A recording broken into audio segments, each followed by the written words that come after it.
Баяғы бір заманда шал мен кемпір болыпты. Олардың бақшасы бар екен. Бірде шал шалқан отырғызады.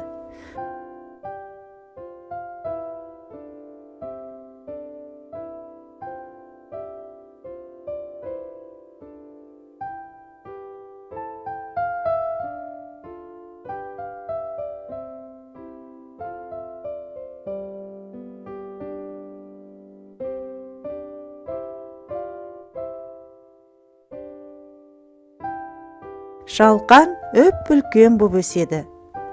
Бір күні шал шалқанды жерден суырып алмақшы болады. Әрі тартады, бері тартады.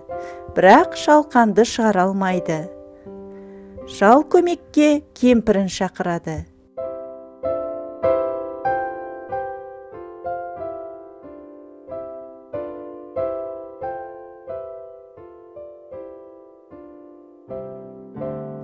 Кемпір шалдан, шал шалқаннан ұстап, әрі тартады, бері тартады. Бірақ орнынан қозғалта да алмайды.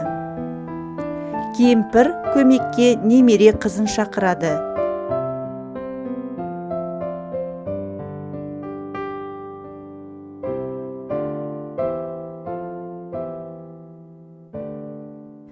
Немересі кемпірден, кемпір шалдан, шал шалқаннан ұстап, әрі тартады, бері тартады. Тағы да суырып шығара алмайды. Немере қызы Жучка деген итін шақырады. Жучка қыздың етегінен, немересі кемпірден, кемпір шалдан, шал шалқаннан ұстап, әрі тартады, бері тартады. Шалқанды суыра алмайды. Енді ит көмекке мысықты шақырады. Мысық Жучканың құйрығынан, Жучка қыздың етегінен, немересі кемпірден, кемпір шалдан, шал шалқаннан ұстап, әрі жұлқиды, бері жұлқиды. Шалқан шықпайды. Мысық болса тышқанды шақырады.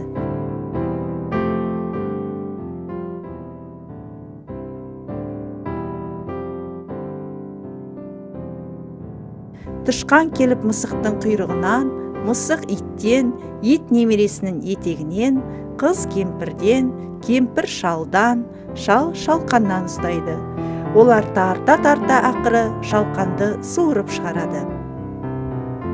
Құрметті ата-аналар, сіздер шалқан ертегісін тыңдадыңыздар. Ертегі ұнаса лайк басып, каналыма жазылыңыздар.